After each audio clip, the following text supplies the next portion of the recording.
Esses dias eu me deparei com uma colmeia em frente à minha janela.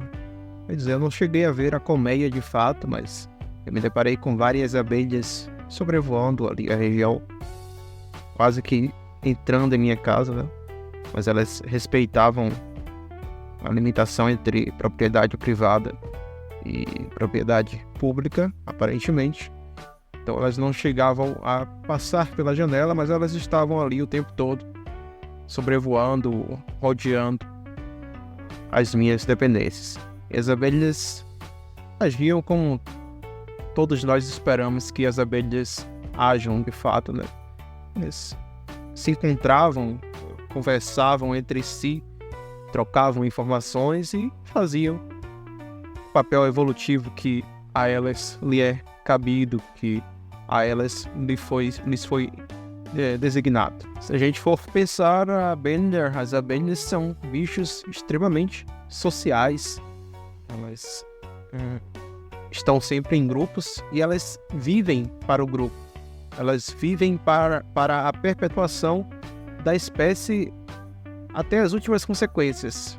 Ao passo que, se for o caso, alguns indivíduos sacrificam suas vidas, né? Dão a vida pelo bem maior, pela sobrevivência do grupo, do coletivo, da rainha, daqueles que poderão perpetuar outros indivíduos e manter a população resistente, tendo sobrevivido, né? Isso é interessante e eu lembro de ter contato com uma matéria muito bem produzida pela BBC Brasil. Depois eu posso linká-la aqui na descrição, que falava sobre como alguns insetos, destacadamente as abelhas, possuem uma racionalidade que por nós é comumente ignorada, que a gente costuma passar ao largo. E para além dessa racionalidade, elas também possuem emoções, né? Possuem aquilo que a gente comumente convenciona chamar de sentimentos. Ou seja, as abelhas e vários outros insetos são capazes de sentir medo, tristeza, angústia, felicidade. Isso é revolucionário, isso é talvez até incômodo de pensar, porque admitir que os insetos possuem essas características nos obriga, de certa forma, até moralmente, até eticamente, a tratá-los de uma forma que a gente não costuma tratar, né? Os insetos, mais do que os outros animais, que também já são muito depreciados, muito desprovidos da nossa consideração, os insetos são muito mais escanteados, muito mais colocados para a periferia do pensamento, para a periferia das nossas considerações filosóficas, éticas, de direito e tudo mais.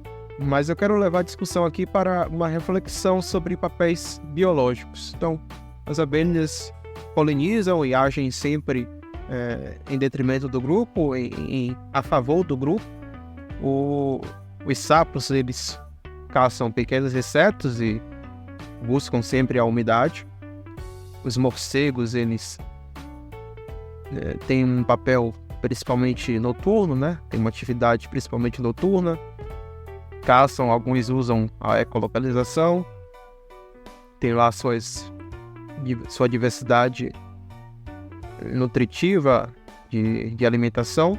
E essas são categorias que não foram criadas por nós, né? Nós não categorizamos os animais e fizemos com que eles agissem conforme as nossas categorizações. Não, a lógica é inversa. Nós apenas nominamos esses padrões que a gente observa no comportamento da natureza, dos animais e dos organismos em geral. E aí nós temos o Homo sapiens, nós temos esse macaco pelado, muitos consideram o suprassumo da evolução. Isso, é claro, é uma definição errônea, antropocentrista, de uma visão que não corresponde à realidade, porque nós não estamos no centro, nós fazemos parte do ecossistema, nós estamos ali interligados a todas as forças que movem o mundo. Mas qual é a nossa categoria? Qual é o nosso papel biológico? E até onde esse papel biológico nos define, até onde ele chega até nós, até onde ele pode impor a nós um certo determinismo que vai guiar nossa vida de modo que a gente não possa furar as barreiras, furar as margens e seguir por outro caminho. Essa é a questão. Então as abelhas polinizam, os sapos buscam a umidade, os morcegos caçam pelo sonar, e nós fazemos o quê? E aí é fato que nós adquirimos uma consciência, uma certa liberdade evolutiva, né? Kant vai falar exatamente isso, que acaba nos descolando, de certa forma, da natureza. O Rousseau também fala a mesma coisa, vários outros filósofos vão na mesma linha de raciocínio. Então o que é que separa o homem do sapo, do morcego e da abelha que apareceu na frente da minha janela? Não é a inteligência por ela mesma, porque você pode... A definição ela precisa ser absoluta, né? A definição ela precisa dar conta do elemento. Então, se eu digo que o que diferencia um homem de um sapo e de um morcego é a inteligência, que o que diferencia é a inteligência,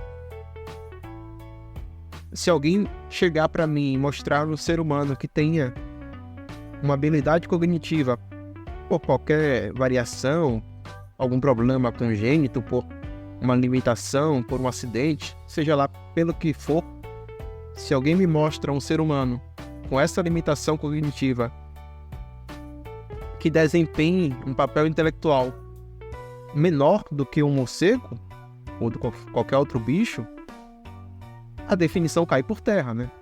Aí nós temos um indivíduo que está abaixo de outro animal e, portanto, ele não poderia mais ser considerado um ser humano, já que o que diferencia o ser humano do outro bicho é justamente essa inteligência avantajada. Então, essa definição não dá conta. Então, o que vai diferenciar o ser humano de outro bicho mesmo é um certo descolamento da evolução, um certo descolamento do nosso instinto.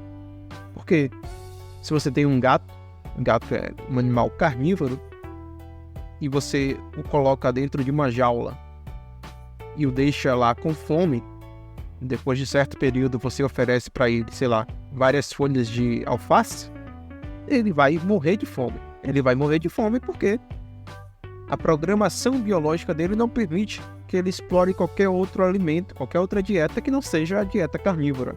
Da mesma forma, se você pega um rinoceronte, um hipopótamo, e o coloca à disposição de 300 quilos de carne, ele também vai morrer de fome, né? Porque são animais herbívoros. O ser humano não. O ser humano, a bacia das almas, né?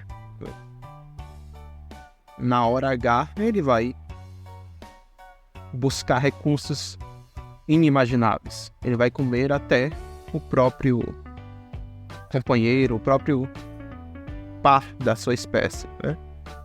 Porque ele está livre para tomar atitudes que vão além de sua programação. Então, nós somos bichos, mas nós não somos qualquer bicho. E se algum organismo extraterrestre inteligente, supondo que isso exista, viesse até a Terra, descobrisse a espécie humana e fosse nos catalogar, ou seja, se um ser de fora da Terra fosse catalogar todos os organismos que existem na Terra, então, na visão deles, né, ele teria uma visão extra, né, uma visão de fora. Então, para eles, todos os bichos estariam incluídos no mesmo grupo, inclusive os humanos, porque nós temos essa dificuldade, né? Nós temos a dificuldade de nos vermos como dentro dos grupos dos animais. Então, se esse organismo extraterrestre fosse nos categorizar, como ele nos descreveria, né? Quais atribuições biológicas eles destacariam para nós? Então, aquela mesma coisa que eu fiz no início. Ele falaria que a abelha poliniza, vive pelo grupo, que o sapo busca a umidade e come pequenos insetos, que o morcego usa o sonar e tem o hábito noturno, e os humanos fazem o quê? Essa que é a questão aqui. Eu não tenho uma resposta definitiva, tem, claro, algumas elucubrações, algumas recomendações, mas eu acho que é uma questão que merece um pouco mais de atenção, que pode parecer talvez trivial, talvez simplória, mas há algumas camadas filosóficas, biológicas, sociológicas que podem ser penetradas a partir daqui. Então acho que vale a pena a gente pensar, refletir sobre essa questão, porque colocar a nós mesmos como objeto de estudo é uma tarefa tanto árdua, difícil, mas satisfatória, né? Quando você se olha para fora do que você é, quando você se descola do seu eu, da mesmice, da convenção, de tudo que você está acostumado, e olha para aquilo com estranheza, você consegue alargar o seu pensamento, você consegue estender o seu status de compreensão da realidade, né? Você consegue ter acesso a esferas que você sequer sabia que existiam. Então, a minha indicação aqui fica sendo esta. Pare por 1 minuto, 2, 3, 15. Se pergunte qual é o seu papel,